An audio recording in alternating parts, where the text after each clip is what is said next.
ராமர் கோயில் திறப்பு விழா சிறப்பு நேரலையில் இணைந்திருக்கிறோம் நேர்களே. இதற்கிடையே நம்மோடு சரித்திர ஆராய்ச்சியாளரும் எழுத்தாளருமான முனைவர் ஜெயஸ்ரீ சாரநாதன் அவர்களும் இணைஞ்சிருக்கிறாங்க. அவர்களையும் அரங்கத்திற்கு வரவேற்போம். வணக்கம் மேம். இப்போ நீங்க ராமாயணம், மகாபாரதம் இவற்றிலெல்லாம் நிறைய ஆராய்ச்சிகளை செஞ்சிருக்கிறீங்க. இந்த இதிகாச புத்தகங்கள்ல ராமர் குறித்து சொல்லப்பட்ட விஷயங்கள், ராமருக்கு அப்பொழுதே கோயில்கள் அமைக்கப்பட்டிருந்தனவா, அது பற்றிய விவரங்கள்லாம் இருக்கா? ராமருடைய காலத்தில் கோயில்கள் இருந்திருக்கின்றன. ராமருக்கு அமைக்கப்பட்டதா என்பது பிறகு வருவோம். ராமருடைய காலத்திலேயே, ராமாயண காலத்திலேயே அயோத்தியில் கோயில்கள் இருந்திருக்கின்றன என்று வால்மீகி ராமாயணம் கூறுகிறது. ராமருக்கு பட்டாபிஷேகம் செய்ய வேண்டும் என்று அவரது தந்தை முடிவு செய்த பொழுது வசிஷ்டர் சொல்கிறார், ஆங்காங்கே இருக்கின்ற கோயில்களில், சதுக்கங்களில் இருக்கின்ற கோயில்களில் நீங்கள் பூஜை செய்யுங்கள். இந்த சதுக்கம் என்பது நம்முடைய சிலப்பதிகாரத்தில் நாளங்காடி பூதம் என்றெல்லாம் நாம் கேள்விப்பட்டிருக்கிறோம் அல்லவா? சதுக்கம் அதாவது 4 தெருக்கள் கூடும் இடம். அப்படிப்பட்ட இடங்களில் அந்த நாளிலேயே அயோத்தியில் கோயில்கள் இருந்திருக்கின்றன. அது தவிர ராமர் இருந்த இடத்திலேயே, அவருடைய வீட்டிலேயே ஒரு கோயில் மாதிரி ஒன்று வைத்து கொண்டிருந்திருக்கிறார். அவர் ஜெகநாதர் என்ற ஒரு கடவுளை அவர் கும்பிட்டிருக்கிறார். ஏனென்றால் அன்றைக்கு முந்தின தினம், பட்டாபிஷேகம் ஆன அன்றைக்கு, அது ஆக வேண்டும் என்று அவர்கள் குறித்ததற்கு முந்தின தினம் ராமர், சீத்தை அந்த ஜெகநாதர் கோயிலில் வழிபட்டதாக, அங்கேயே அன்று இரவு தூங்கினதாகவும் வால்மீகி ராமாயணம் சொல்கிறது. அந்த ஜெகநாதர் தான் நம்முடைய தமிழ்நாட்டில் இருக்கும் ரங்கநாதர் என்றும் ஒரு குறிப்பு இருக்கிறது. அதனால் அன்றைக்கு இருந்தது. அதற்கு பிறகு, ராமருடைய காலத்திற்கு பிறகு அந்த ஊரில், அதாவது அயோத்தியாவில் மக்கள் அதிகம் வசிக்கவில்லை. காரணம் என்னவென்றால், ராமர் உலகத்தை விட்டு நீங்கின பிறகு மக்களுக்கு அந்த ஒரு துக்கம். அந்த அயோத்தி மாநகரில் இருந்த மக்களும் ராமருடனேயே அவர்கள் தண்ணீரில் இறங்கிதான் இறக்கிறார்கள். அதனால் அங்கே மக்கள் தொகையே எப்பொழுது இல்லை. ராமனுடைய 2 மகன்களும் அயோத்திக்கு வெளியே தான் தங்களுடைய ராஜ்யத்தை அமைத்தார்கள். அவருக்கு 2 மகன்கள் இருந்தார்கள் அல்லவா, லவன், குஷன் என்று. அந்த லவன் ஸ்ரவஷ்டி என்னும் இடத்தில் தலைநகரத்தை வைத்து கொண்டு ஆள ஆரம்பித்தான். குஷன் என்பவன் இங்கே குஷவதி என்னும் விந்திய மலை பகுதியில் ஒரு இடத்துல ஆள ஆரம்பித்தான். ஆகவே அயோத்தியில் மக்கள் அதை ஒரு நினைவிடம் மாதிரி தான் அன்றைக்கு அவர்கள் வைத்திருந்தார்கள். அதற்கு பிறகு ரிஷபதேவர் என்பவர், ஆனால் அந்த குலம் கண்டினியூ ஆகிட்டே தான் இருந்தது. அந்த குலத்தில் அடுத்தடுத்து மன்னர்கள் வந்து இருந்தார்கள். அதில் ரிஷபதேவர் என்பவர் அங்கு மன்னராகிறார். அவர்தான் ஜைனத்தை உருவாக்குகிறவர். அதற்கு பிறகு புத்தர் கூட அங்குதான் அஸ்வாக குலத்தில் தான் பிறந்தவர் என்று தான் குறிப்புகள் எல்லாம் இருக்கின்றன. அதனால் ராமர் வாழ்ந்த இடத்தை, அங்கே இடிபாடுகள் இருக்கலாம், காலப்போக்கில் அவையெல்லாம் ஏதாவது மாறி இருக்கலாம். இருந்தாலும் மீண்டும் மீண்டும் அதை ஒரு கட்டி அந்த இடத்துல போய் வணங்கி இருக்கிறார்கள். இது முக்கியமாக 2000 வருடங்களுக்கு முன்னால் விக்கிரமாதித்தன் என்ற அரசன், அந்த அரசன் தான் இந்த சம்வத்சரம் என்பதை ஆரம்பித்தவன். அந்த அரசன் அந்த இடத்தில் முதலில் பெரிய ஒரு கோயிலாக கட்டுகிறான் 2000 வருடங்களுக்கு முன்னால். அது உங்களுக்கு 12ஆம் நூற்றாண்டு வரை நன்றாக இருந்து வந்திருக்கிறது. 12ஆம் நூற்றாண்டில் அந்நிய ஆக்கிரமிப்பாளர்கள் வந்தப்போ அது அழிக்கப்பட்டது. உடனேயே மக்கள் அங்கே மீண்டும் அதை கட்டுகிறார்கள், ஒரு கோயிலை கட்டுகிறார்கள். அந்த கோயில் 1528ஆம் வருடம் அந்நிய ஆக்கிரமிப்பாளர்களால் அழிக்கப்படுகிறது. அந்த கோயிலுக்கு தான் இப்பொழுது 498 வருடங்கள் போராடி, அதாவது ராமன் வனவாசம் 14 வருடங்கள் தான் சென்றான்.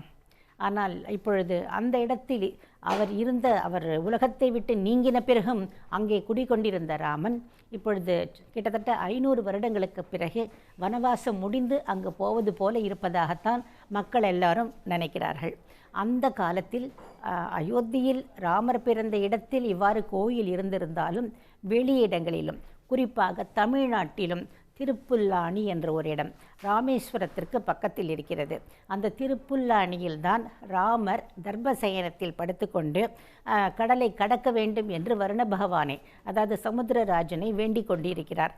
அதனால் அந்த இடத்திலும் அந்த நாளிலிருந்தே கோயில் இருக்கிறது. ஏனென்றால் அந்த இடத்தில் இருக்கிற கோயிலில் இருக்கிற கடவுளின் பெயர் ஜெகநாதன்.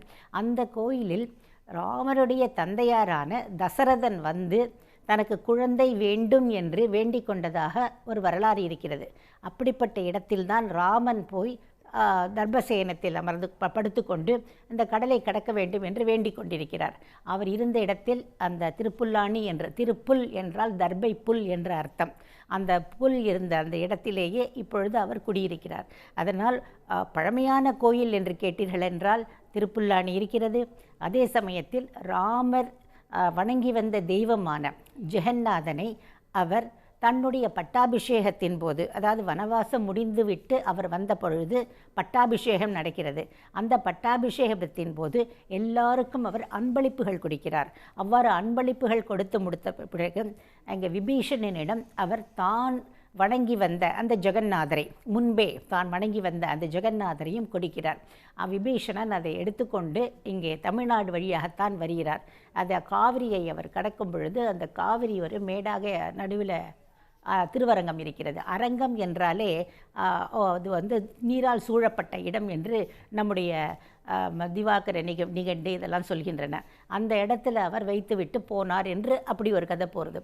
ஆனால் ஸ்ரீரங்கம் கோயிலுடைய அந்த கோயில் தலவரலாறை வைத்து பார்த்தால் அங்கு உள்ள சோழ மன்னன் தான் அந்த தெய்வத்தை அவர் வந்து எடுத்து கோயிலாக கட்ட ஆரம்பித்திருக்கிறான் என்று. இதை தவிர வேறொரு ஆங்கிள்லையும் நீங்கள் பார்க்கலாம். இதை வந்து குலதனம் என்று சொல்லிதான் ராமன் கொடுக்கிறான். அதாவது வால்மீகி ராமாயணத்தில் வருகின்ற வார்த்தைகள் என்னவென்றால், ராமன் தன்னுடைய குலதனத்தை விபீஷணனிடம் கொடுக்கிறான்.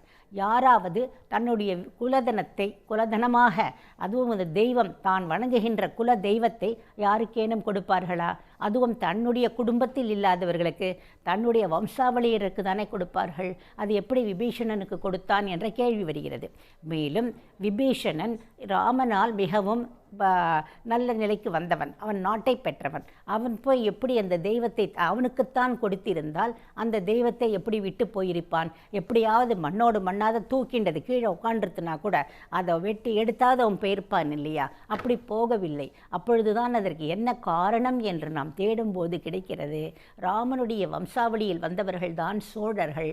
முதல் சோழவர்மன் ராமன் வம்சத்தில் வந்தவன் என்று ராஜராஜ சோழனுடைய பேரனான வீரராஜேந்திரன் கன்னியாகுமரியில் கல்வெட்டுகளில் எழுதியிருக்கிறார். 4 பாடல்களில் அதில் குறிப்பிடுகிறார். அவர் ராமருடைய வம்சாவளியில் வந்தவர்கள்.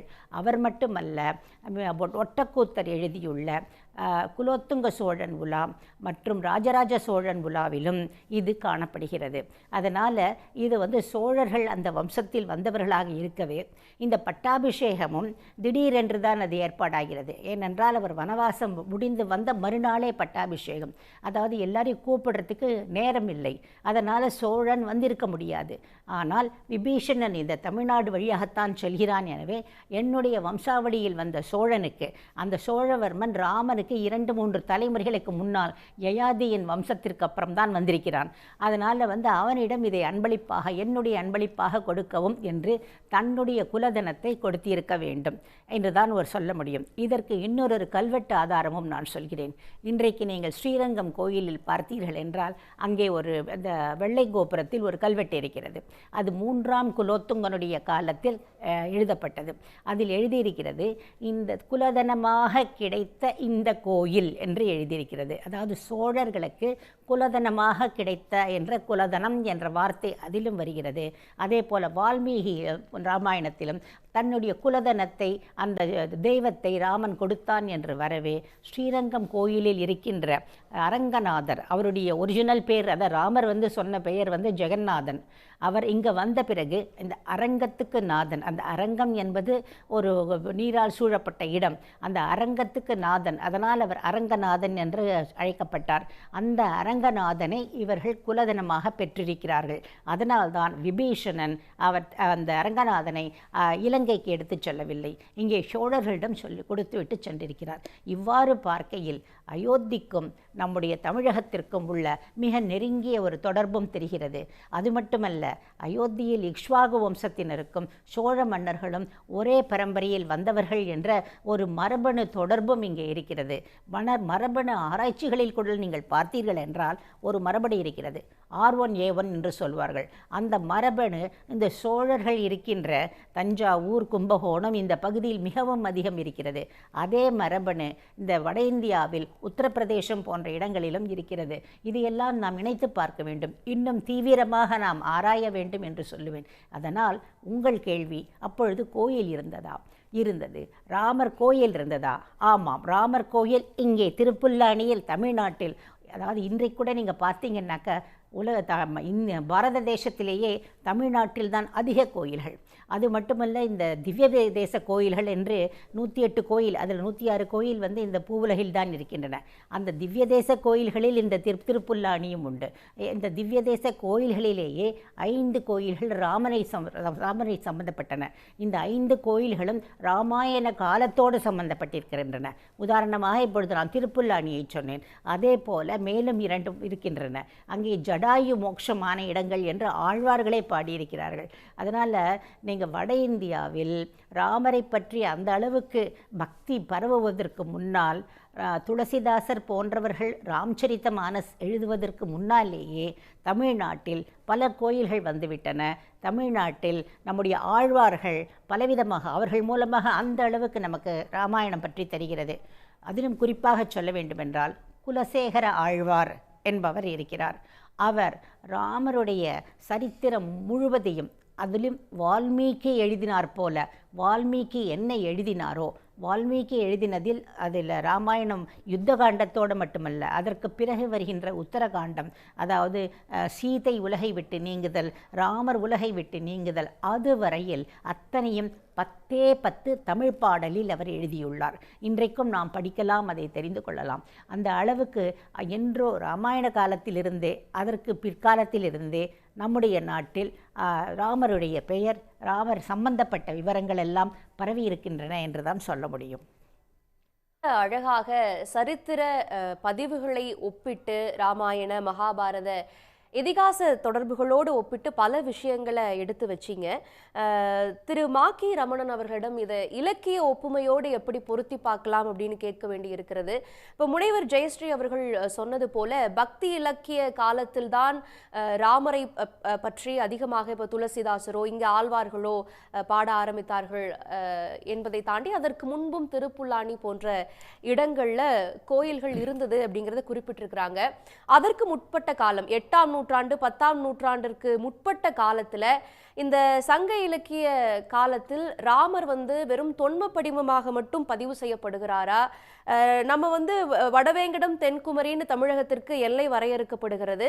அங்கு வேங்கடத்தில் மாயோனை தெய்வமாக வணங்குகிறோம். திரு ரமணன், சங்க இலக்கிய காலத்துல மாயோனினுடைய வடிவமாக ராமர் பார்க்கப்படுகிறாரா, இல்ல தொன்மத்தில் வரக்கூடிய ஒரு கதாபாத்திரமாக பார்க்கப்பட்டாரா? ரொம்ப அருமையான ஒரு சிந்தனை.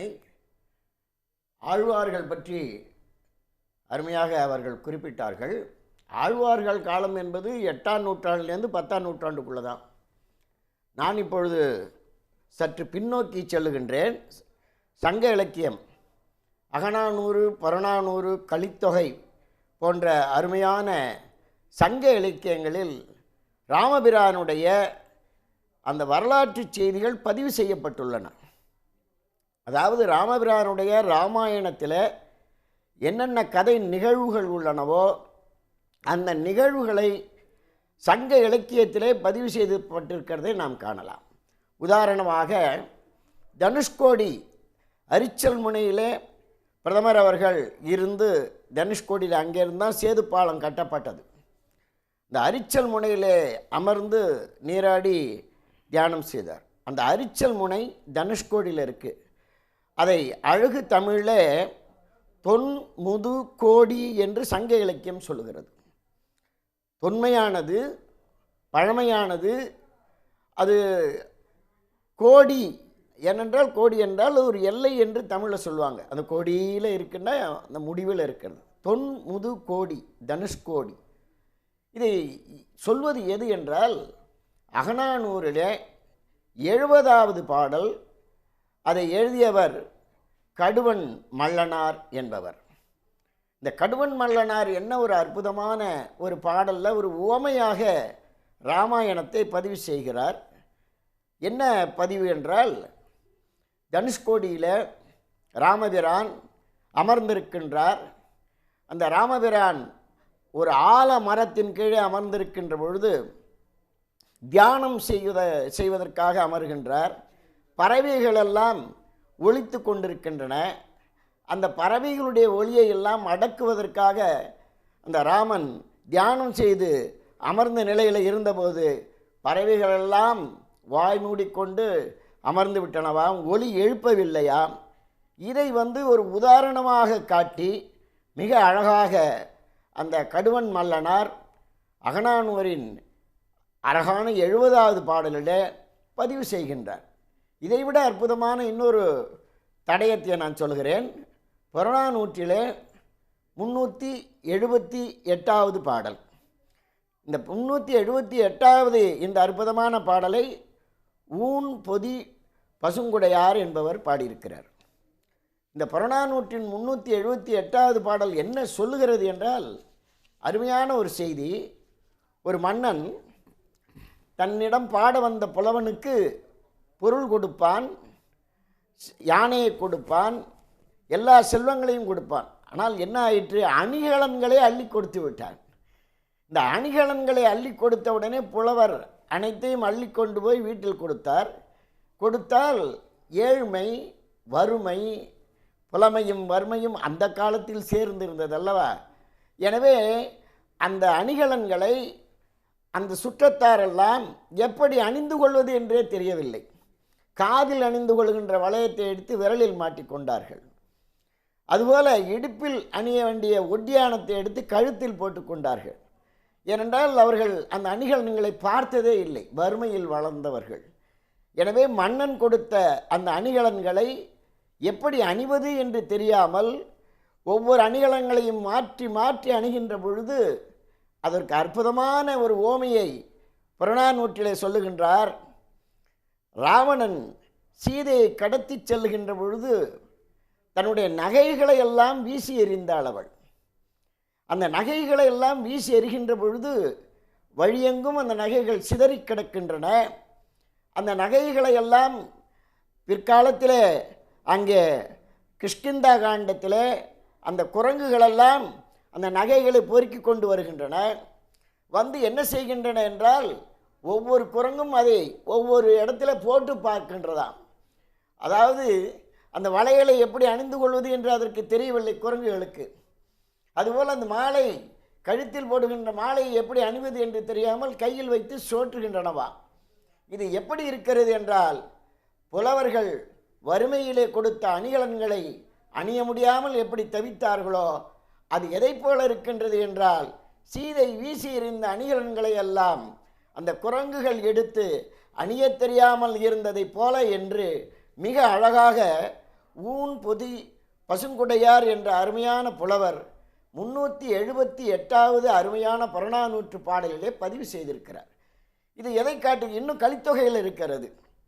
பிற்காலத்தில் எழுந்த பழமொழி 400 என்கின்ற ஒரு அருமையான நீதி இலக்கியத்திலும் வீடணன் எவ்வாறு ராமரை பணிந்து பெரியாரை பணிந்து பதவி பெற்றானோ அதுபோல நாம் பெரியாரோடு சேர்ந்து ஒழுக வேண்டும், பெரியாரை துணைகோடல் என்று வள்ளுவப் பெருமகனார் சொன்னதைப் போல ரொம்ப அழகாக பழமொழி 400 என்ற நூலிலும் நாம் அதை காணலாம். எனவே சங்க இலக்கியங்களிலே கலித்தொகை, புறநானூறு, அகநானூறு போன்ற அனைத்து சங்க இலக்கிய செல்வங்களிலெல்லாம் இராமாயண கதையினுடைய பாதிப்புகள் இருப்பதனால இராமாயணம் அந்த காலத்திலேயே தமிழகம் எங்கும் பரவி கிடந்தது. புலவர்கள் மத்தியிலே அது புலமையோடு கலந்து இருந்தது என்பதைத்தான் நாம் பார்க்க முடிகிறது. இலக்கிய சான்றாக நீங்கள் எடுத்து எம்பி இருக்கிறீங்க. புறநானூறு, கலித்தொகை, அகநானூறு இவற்றிலெல்லாம் சொல்லப்பட்டிருக்கிறது. இப்போ இரட்டை காப்பியமாக தமிழ் இலக்கியத்தில் பார்க்கப்படக்கூடிய கம்பராமாயணம், சிலப்பதிகாரம், இந்த இரண்டிலேயுமே கதை மாந்தர்களாக பார்க்கப்படுபவர்கள் நாயகன் நாயகி என்கின்ற ஸ்தானத்திலிருந்து பார்க்கப்பட்டு எழுதப்பட்டிருக்கிறது. நீங்க சொல்லக்கூடிய இந்த சங்க இலக்கியத்துல குறிப்பிடப்படக்கூடிய ராமன் ஒரு கதை நாயகனாக குறிப்பிடப்படுகிறாரா, இல்ல வழிபாட்டு அடிப்படையில தெய்வமாக குறிப்பிடப்படுகிறாரா? இன்னும் ஒரு தேர்ந்த கட்டிடக்கலை அமைப்பே ஒரு 10ஆம் நூற்றாண்டுக்கு பிறகுதான் தமிழகத்துல வருகிறது. இதற்கு முன்பே பேசிட்டு இருந்தது போல ஞாலக்கோயில் அது போன்ற வடிவமைப்புகள் தான் கட்டட பரிமாணம் எடுக்க ஆரம்பிக்கிறது. அப்ப இலக்கியத்தில் பதிவு செய்யப்பட்ட ராமர் கடவுளாக இருக்கிறாரா இல்ல கதை நாயகராக பார்க்கப்படுகிறாரா? அதாவது தமிழ் இலக்கியங்களில் ராமரை காட்டுகின்ற பொழுது கடவுளாகத்தான் காட்டுகிறார்கள். அது ஒரு புராணமாகவும் கடவுளாகவும் அதை மேற்கோளாகவும் ஒப்பிட்டு காட்டப்படுகிறது. அழகாக சொன்ன தமிழின் முதல் காப்பியமான சிலப்பதிகாரம் 2ஆம் நூற்றாண்டிலே எழுதப்பட்டது. அந்த 2ஆம் நூற்றாண்டிலே எழுதப்பட்ட சிலப்பதிகாரத்தில் ராமரை ஒரு உதாரண புருஷனாக காட்டுகிறார் இளங்கோவடிகளார். எப்படி காட்டுகிறார்? கோவலன் சோகத்தோடு கண்ணகியோடு செல்லுகின்ற பொழுது, மதுரையை நோக்கி செல்லுகின்ற பொழுது மிக வருத்தத்திலே இருக்கிறான். என்னுடைய வாழ்க்கையிலே நான் மாதவியோடு சேர்ந்து அனைத்தையும் தொலைத்து விட்டேன், இனிமேல் என்னுடைய வாழ்க்கை என்ன ஆகப் போகிறது என்று நினைத்து சோகமாக இருக்கின்ற பொழுது அப்பொழுதுதான் கவுந்தியடிகள் அங்கே வருகிறார். கவுந்தியடிகள் வந்து அந்த கோவலனுக்கு ஆறுதல் சொல்லுகின்ற ஒரு அருமையான நெறியிலே ராமனை பற்றி அழகாக இங்கு குறிப்பிடுகின்றார். தாதை ஏவலின் மாதுடன் போகிய அந்த அருமையான அந்த நிகழ்வை குறித்து காதலியை அழைத்து சென்று நீங்கி அதனால் அவன் பட்ட துயரை நீ அறிந்திலையோ என்ற அந்த வாசகத்தில் இன்னொரு சொல்லை கையாளுகிறார். நெடுமொழி என்று சொல்லுகிறார். இந்த தாதை ஏதலின் மாதுடன் போகி காதலியோடு கடும் துயர் உழன்றோனுடைய நெடுமொழி என்றால் என்ன பொருள் என்றால், எங்கள் காலத்திற்கு முன்பாகவே அந்த கதை இருந்திருக்கிறது, பழமையாக இருக்கிறது, அதை நீ அறிந்ததில்லையா? அவதார புருஷனாகிய ராமனுக்கே இந்த துயர் என்றால் உனக்கு வந்திருப்பதெல்லாம் சாதாரண துயர் தானே, இதற்காக நீ வருந்தலாமா என்று ஒரு சமணத்துறவி, அதுதான் அதில் முக்கியம். அதாவது கம்பனும் சரி இளங்கோவும் சரி எந்த இடத்திலே குறிப்பிட்டாலும் சமய பொதுமையை அவர்கள் கையாளுகிறார்கள்.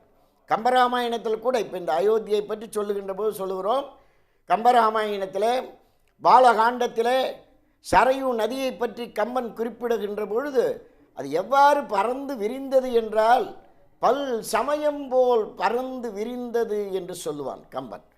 எல்லா சமயங்களும் எப்படி பறந்து விரிந்து உலகத்திலே இருந்து ஒரே கடவுளை நோக்கி செல்லுகின்றதோ அதுபோல சரையு நதி இருக்கிறது என்று கம்பநாட்டாழ்வார் சொல்லுவார். அதுபோல் இந்த இடத்துல சிலப்பதிகாரத்திலேயும் மிக அழகாக கோவலனுக்கு ஆறுதல் சொல்லுகின்ற பொழுது, ராமன் பட்ட துயரை விடவா நீ படப்போகிறாய்? எனவே ராமன் தன்னுடைய வாழ்க்கையிலே மனைவியை தொலைத்து அவன் மிக வருந்தினான். அதையெல்லாம் காணுகின்ற பொழுது உன்னுடைய வருத்தம் சிறிதுதான் என்று ஆறுதல் கூறுகின்றார். அதுபோல மணிமேகலையிலும் ராமனை பற்றிய அற்புதமான குறிப்புகள் உள்ளன. மணிமேகலையிலே நெடியோன் மயங்கி நிலமிசை தோன்றி அடல் அரு முன்னீர் அடைத்த ஞான்று குரங்கு கொணர்ந்து எரிந்த நெடுமலை எல்லாம் அணங்குடை அளக்கர் வயிறு புக்காங்கு. அதாவது சேது பாலம் கட்டிய ஒரு செய்தியை கூட இங்கு ராமர் பாலத்தை குறிப்பிடுகின்றார் இதில் மணிமேகலையில். எனவே இந்த செய்திகளெல்லாம் எதை காட்டுகின்றன என்றால், இராமாயணத்தை பற்றிய பல்வேறு விதமான செய்திகள் சிலப்பதிகாரத்திலும் இரட்டை காப்பியங்களில் இரண்டாவதான மணிமேகலையிலும் அந்த காலத்திலேயே நெடுமொழி எங்களுக்கு முன்னோர் வாழ்ந்தவர்கள் சொல்லி நாங்கள் கேள்விப்பட்டிருக்கின்றோம் என்று அற்புதமாக பதிவு செய்யப்பட்டிருக்கிறது. எனவே வழி வழியாக பாரத தேசம் எங்கும் எல்லா மொழிகளிலும் ராமனை பற்றிய இலக்கியங்கள் இருக்கின்றன. தமிழகத்தில் சங்க இலக்கியங்களில் அது சிறப்பாக பதிவு செய்யப்பட்டிருக்கிறது.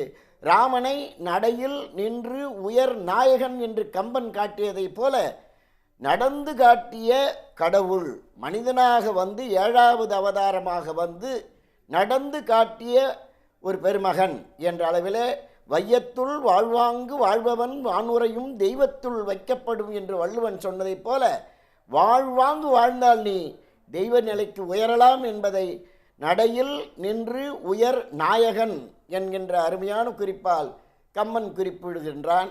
இப்படித்தான் நம்முடைய சங்க இலக்கியங்களிலும் அனைத்து தமிழ் இலக்கியங்களிலும் கம்பராமாயணம் போன்றவற்றில் பதிவு செய்யப்பட்டிருக்கிறது ராமருடைய காதை.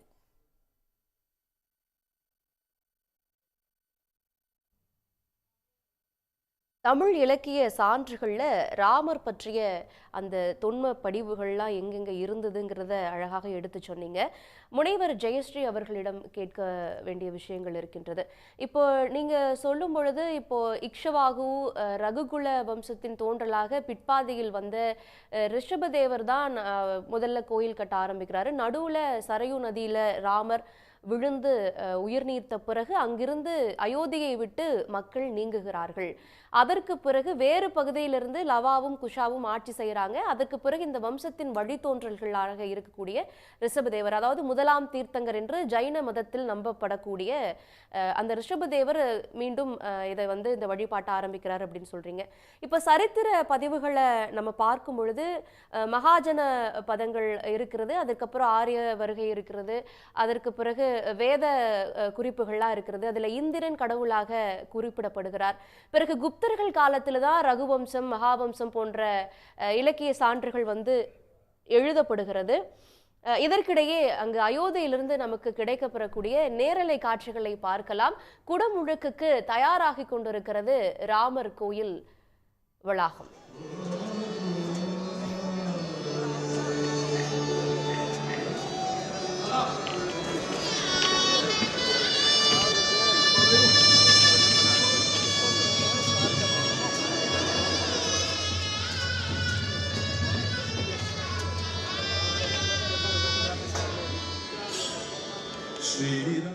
மங்களம் மாதனோ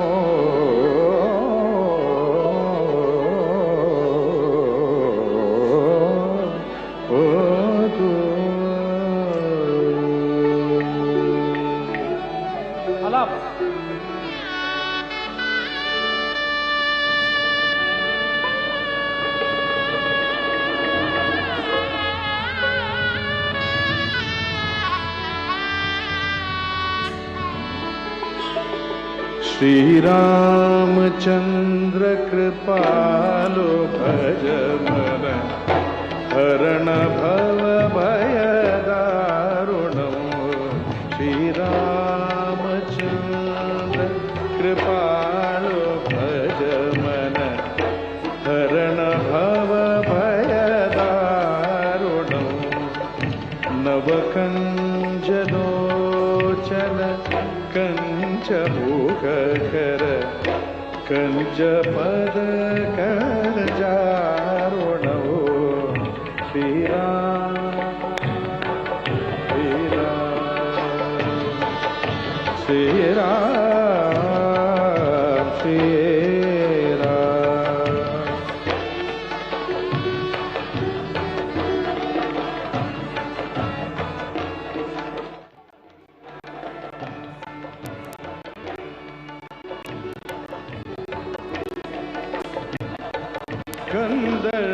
गंधर्वगणित अमित அயோத்தி ராமர் கோயில் குடமுழுக்கு சிறப்பு நேரலையில் இணைந்திருக்கிறோம். முனைவர் ஜெயஸ்ரீ சாரநாதன் அவர்களிடம் இது பற்றி நிறைய விஷயங்களை கேட்டு பெறுவோம். முனைவர் ஜெயஸ்ரீ, இப்போ முன்பு சரித்திரத்தில் ராமர் குறிப்பிடப்பட்ட இடங்கள் அப்படின்றத நம்ம பார்க்கணும். இப்போ வேத காலத்துல ராமர் கடவுளாக குறிப்பிடப்படலைன்னு நினைக்கிறேன். வருணன், இந்திரன் இவர்கள் போன்ற இந்த தெய்வங்கள் தான் குறிப்பிடப்படுறாங்க. அதற்கு பிறகு புத்தமும் சமணமும் தோன்றுகிறது. அது ஒரு குறிப்பிட்ட காலகட்டத்திற்கு பயணிக்கிறது. குப்தர்கள் காலத்துல தான் ரகுவம்சம் போன்ற நூட்கள் எல்லாம் எழுதப்படுகின்றன. இந்த இடைப்பட்ட காலத்தில் நடந்த சரித்திர நிகழ்வுகள் என்ன? நீங்க சொன்னது போல அயோத்தியை விட்டு அந்த மக்கள் அகன்றதால் இடைப்பட்ட காலத்தில் ராமர் எங்கும் குறிப்பிடப்படாமல் விடுபட்டாரா? இதை எப்படி புரிஞ்சுக்கலாம்? அப்படி நம்ம சொல்ல முடியாது. அயோத்தியில் ராமர் உலகை விட்டு நீத்த பிறகு மக்களுக்கு அந்த மன துயரம் இருக்கிறது. முதலில் அங்கே வாழ்ந்த மக்கள் ஆஹா ராமரிடம் வாழ்கிறோம் என்ற சந்தோஷத்திடம் இருப்பவர்கள் ஒரு விதமான துக்கத்தை தான் அடைந்தார்கள். பலரும் அந்த ராமனுடனேயே நீரில் இறங்கி சரையு நீரில் இறங்கி இறந்தும் விட்டார்கள். இந்த லவன் குஷன் ஆகியோருக்கும் அயோத்தியை பார்க்கும் பொழுதெல்லாம் அதை ஒரு நினைவிடமாக, ஒரு நினைவு சின்னமாகத்தான் அவர்கள் ஆரம்பத்தில் பார்த்தார்கள். அதாவது கடவுளை எப்பொழுதும் அங்கே வேண்டுவது தான், ராமனை வேண்டுவது தான் அங்கே செய்யக்கூடிய ஒரு செயலாக இருந்தது. அதனால் மற்ற இடங்களில் ராமனை அவர்கள் வணங்கவில்லை என்பது அர்த்தமில்லை. அதற்கு நான் ஒரு சான்றாக ஒரு கல்வெட்டு சான்றை சொல்கிறேன், செப்பேட்டு சான்றை நான் சொல்கிறேன். அதாவது சின்னமனூர் என்று நீங்கள் கேள்விப்பட்டிருப்பீர்கள், மதுரைக்கு பக்கத்தில். சின்னமனூர் செப்பேடு பாண்டியன் காலத்து செப்பேடு நமக்கு கிடைத்திருக்கிறது. அதில் பாண்டியர்கள் தங்களுடைய முன்னோர்களை பற்றி சொல்லிக்கொண்டே வருகிற பொழுது ராவணனை பற்றி சொல்கிறார்கள். அதாவது அந்த காலத்தில் ராவணன் இருந்தானா இல்லையா, ராமன் இருக்கிறானா இல்லையா என்பதற்கு சான்று, ராமனை கொண்டாடினார்களா இல்லையா என்பதற்கு சான்று உங்களுக்கு தேவை இருக்கிறதோ இல்லையோ, ராவணன் எப்படி இருந்தான் என்பதை பற்றி ஒரு சான்று இருக்கிறது. அதாவது இந்த சின்னமனூர் செப்பேட்டில் சொல்லப்பட்டிருப்பது என்னவென்றால், ராவணன் அப்பொழுது இருந்த அந்த பாண்டிய அரசனிடம் பயந்து போய், அவனுடைய வீரத்தினால் பயந்து போய் அந்த பாண்டிய அரசனிடம் பிரம்மாஸ்திரம் என்ற பிரம்மசிரோ அஸ்திரம் என்ற ஒரு அஸ்திரம் இருந்தது. அதுக்காக அவன் பயந்து போய் அங்கே பாண்டிய நாட்டுக்கிட்டேயே வராமல் சமரசம் செய்து கொண்டான். அதாவது ராவணன் அடிக்கடி மக்களை தொந்தரவு செய்து கொண்டிருக்கிறான். நம்முடைய இலக்கியங்களில் அவனை பற்றி சொல்வது என்னவென்றால், அவன் அரக்கன் என்று. அரக்கன் என்றால் கொஞ்சமும் ஒருத்தர் மேலே கருணை இல்லாமல் இருத்தல். கருணை இல்லாமல் அவன் பல பேரையும் அவன் சித்திரவதை செய்வது அல்லது கொடுமைப்படுத்துவது என்று இருந்திருக்கிறான். தமிழ் மக்களான பாண்டிய நாட்டு மக்களையும் அவன் அவ்வாறு செய்ய முயன்ற பொழுது இந்த பாண்டிய அரசன் தன்னிடம் இருந்த பிரம்மாஸ்திரத்தால் உன்னை உன் நாட்டையே நான் அழித்து விடுவேன் என்று சொல்லியிருக்கிறான். அதனால் ராவணன் அந்த பாண்டிய மன்னனுடன் அவன் ஒரு உடன்படிக்கை செய்து கொண்டு அந்த பக்கமே வரவில்லை. இதை பாண்டியர்கள் சின்னமனூர் செப்பேட்டில் சமஸ்கிருதத்தில் எழுதி வச்சிருக்கிறார்கள். தமிழில் எழுதினா தமிழ் மக்களுக்கு மட்டும்தான் புரியும், சமஸ்கிருதத்தில் எழுதினா பாரத தேசம் அதுக்கு வெளியில் இருக்கிறவங்களுக்கெல்லாமே புரியுங்கிற மாதிரி பொதுவாகவே இந்த மன்னர்கள், சோழ பாண்டிய மன்னர்கள் எல்லாருமே தங்களுடைய வம்சாவளியை சமஸ்கிருதத்தில் தான் எழுதி வைத்தார்கள். அவ்வாறு அவன் எழுதும் பொழுது தசானனன் சந்தீப ரக்ஷகார அப்படின்னு ஒரு லைன் எழுதியிருக்குது.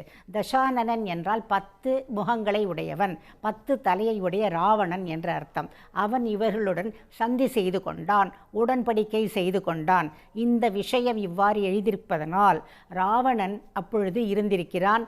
ராமாயணத்திற்கு ஒரு சான்று இருந்திருக்கிறது. அந்த சமயத்தில் இந்த விவரத்தை காளிதாசர் 2000 வருடங்களுக்கு முன்னால் தான் எழுதிய ரகுவம்சத்திலும் குறிப்பிடுகிறார்.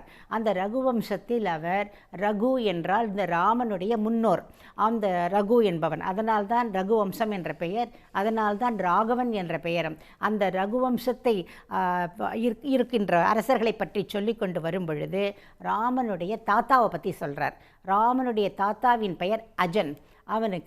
அவனுடைய பாட்டியின் பெயர் இந்துமதி. அவளுக்கு கல்யாணம் ஆறுது. அந்த கல்யாணம் சுயம்வரமாக வருது. இது காளிதாசர் எழுதியிருக்கிறார். அந்த சுயம்வரத்திற்கு பாண்டிய மன்னன் வந்தான் என்று எழுதியிருக்கிறார். அந்த பாண்டிய மன்னன் எப்படிப்பட்டவன் என்றால், அவனை பார்த்து, அவனிடம் இருக்கின்ற பிரம்மாஸ்திரத்தை பார்த்து இந்த ராவணன் பயந்து கொண்டு ஓடிவிட்டான் என்றும் அவரும் எழுதியிருக்கிறார் 2000 வருடங்களுக்கு முன்னால். இந்த ராமாயணமோ என்னுடைய ஆராய்ச்சியின்படி 7000 வருடங்களுக்கு முன்னால் ஆகியிருக்கிறது. அப்பொழுது 7000 ஆண்டுகளுக்கு முன்னால் இருந்த பாண்டியர்கள் அவ்வாறு பயந்து கொண்டு, பாண்டியர்களிடம் பயந்து கொண்டு அவன் சென்று இருக்கிறான் என்று தெரிகிறது. அது அப்படியே நம்முடைய நாட்டில் மக்களிடையே அந்த எண்ணமும் அது அப்படியே கண்டினியூ ஆகிருக்கு.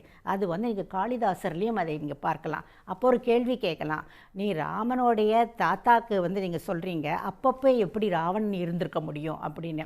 அந்த இலக்கியத்தில் சில சமயத்தில் முன்னுக்கு பின் முரணாக விஷயங்கள் வந்திருக்கும். என்னவென்றால், காளிதாசர் இவ்வாறு ஒரு விவரம் இருந்ததை அந்த இலக்கியத்தில் புகுத்தி இருக்கிறார்.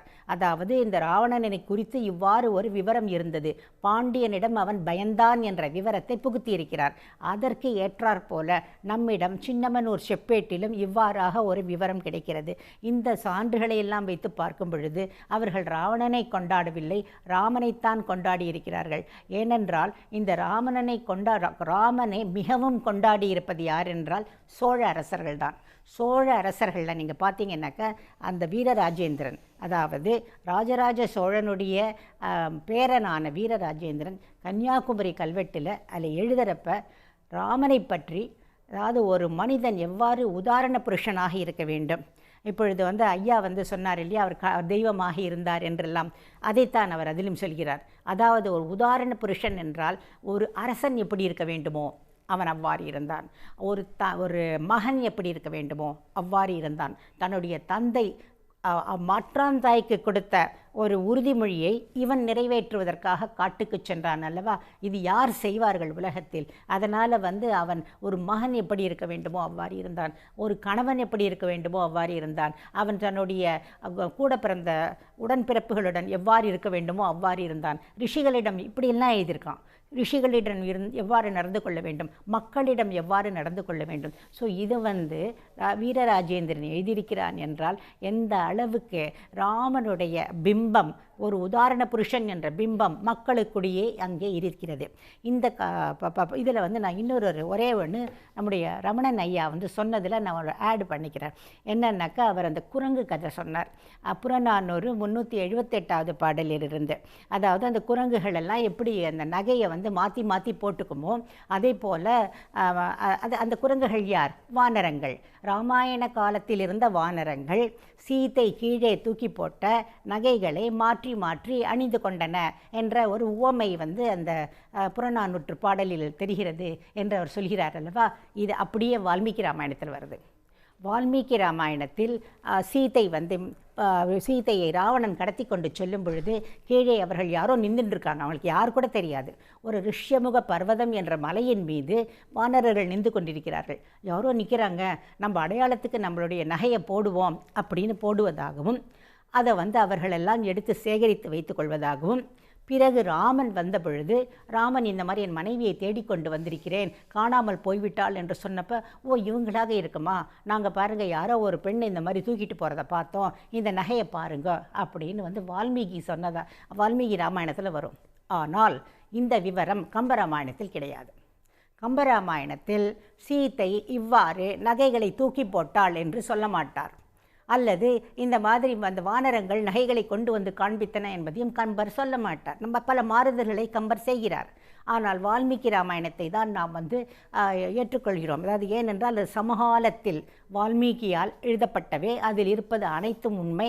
மேலும் ராமாயணம் என்பது இதிகாசம், இது இவ்வாறு நடந்தது என்று அதற்கு அர்த்தம். அதனால் அது உண்மை என்று அதைத்தான் எடுத்துக்கொள்கிறோம். இப்போ என்னோட பாயிண்ட் என்னன்னா, நம்முடைய சங்ககால தமிழ் மக்களுக்கு வால்மீகி சொன்ன கதை நன்றாக தெரிந்திருக்கிறது. அதற்கு பிறகுதான் கம்பர் வருகிறார், ஒத்துக்கொள்கிறேன். ஆனால் வால்மீகி சொன்ன கதை எப்படி நம் தமிழ் மக்களுக்கு தெரிந்தது? அவர் தனுஷ்கோடியில் அந்த அகநானூறு பாடல், கடுவன் மல்லனாருடைய பாடலையும் அவர் மேற்கோள் காட்டினார். அதையாவது நான் ஏற்றுக்கிறேன். ஏன்னா தனுஷ்கோடியில் அது நெய்தல் நிலம். அன்றைக்கு அங்கே இருக்க மீனவர்களோ நெய்தல் நில மக்களோ, ராமன் வந்தான், ஆஹா ராமன் வந்திருக்கிறானே, அவன் இந்த ஆலமரத்தின் கீழ்தான் உட்கார்ந்தான், அவன் இங்குதான் பேசினான், இது எல்லாம் கவனிச்சுட்டு ராமன் அப்பொழுதே ஒரு தெய்வமாக, அவன் வாழ்ந்த காலத்திலேயே தெய்வமாகத்தான் வால்மீகி ராமாயணத்தில் எல்லாரும் போற்றுவார்கள். அவனை ஒரு உயர்ந்த ஒரு பண்பாளனாக அவர்கள் பார்க்கவே, அப்பொழுதெல்லாம் என்னங்க டிவியா மொபைலா புக்கா இல்லை அந்த அளவுக்கு ஏதாவது இருந்ததா? ஒன்றும் கிடையாது. ஸோ இருட்டு வேற, விளக்கு கூட கிடையாது. பொழுது சாஞ்சிருச்சுன்னா எல்லாரும் பாட்டி கதை அந்த மாதிரி தான் பேசுவாங்க, ஊர்க்கதை தான் பேசுவாங்க. அந்த கதையில் ராமனை பற்றி பேசியிருக்கிறார்கள். அதுதான் நமக்கு தெரிகிறது. செவி வழியாக வழி வழியாக அவர்கள் பேசவேதான் அந்த சங்கப்புலவரும் அதை உவமையாக காட்டியிருக்கிறார். எங்கேருந்தோ ஒரு புதிதாக எடுத்து சொல்ல முடியாது. இதில் நான் சொல்ல வருது என்னென்னா, இந்த வானரங்கள் அந்த விவரமும் வால்மீகி ராமாயணத்தில் காட்டப்படுகின்ற அந்த விவரத்தையும் இவர்கள் வழி வழியாக பேசுகிறார்கள். ஏன்னா நம்ம என்ன சொல்லுவோம், ஐயோ மேலேருந்து தூக்கி போட்டா சீத்தை, கீழே குரங்கு நிற்கிறது. குரங்கு என்ன செய்யும்? அது கையில் பூமாலை கிடைச்சாலே அது பிச்சு போடும். இப்போ நகையை கிடைச்சா என்ன செய்யும்? அதுக்கு நகைன்னு தெரியுமா? அது கழுத்தில் போட்டுக்கணுமா, காதில் போட்டுக்கணுமா, கையில் போட்டுக்கணுமான்னு குரங்குக்கு தெரியுமா? இப்படித்தானே மக்கள், பாமர மக்கள் அப்படித்தானே பேசியிருப்பார்கள். அந்த பேச்சைத்தானே அவர் ஓமையாக சொல்கிறார். இதில் வால்மீகி ராமாயணத்தில் இடம்பெற்ற விவரத்தை தானே பேசியிருக்கிறார்கள். அப்பொழுது வால்மீகி ராமாயணம் தமிழ்நாட்டில் சங்க காலத்திலேயே உள்ளே நுழைந்து விட்டது என்பதுதான் நமக்கு தெரிகிறது. அப்படி ஏன் எப்படி நுழைந்தது என்றால் அதற்கும் என்னுடைய ராமாயண ஆராய்ச்சியில் ஒரு விவரம் இருக்கிறது. அதையும் நான் சொல்ல விரும்புகிறேன். அதாவது வால்மீகி என்பவர், அவருடைய பெயரில் புறநானூறில் ஒரு பாடல் இருக்கிறது. அந்த பாடல் சிறிய பாடல்தான். அதில் பொதுவாக புறநானூரில் குறிப்பிட்டு இந்த தெய்வம் அந்த தெய்வம் பேச மாட்டாங்க. இதில் அவர் என்று லக்ஷ்மியை பற்றி சொல்கிறார். அந்த வால்மீகி யார் என்று இதுவரை யாரும் ஆராய்ச்சி செய்யவில்லை. அதை நான் ஆராய்ச்சி செய்தேன். அந்த ஆராய்ச்சி செய்கிறப்ப தான் அந்த வால்மீகி தன்னுடைய இந்த கதை எழுதுறதே, ராமாயணம் எழுதுறதே சீதை அவருடைய இதில் குடிலில் இருக்கிறப்ப தான் அவர் எழுதுகிறார். சீதை வந்தவுடன் அவர் தான் அவளை காப்பாற்றுகிறார். அவளுக்கு அங்கே குழந்தை அவருடைய குடிலில் தான் பிறக்கிறது.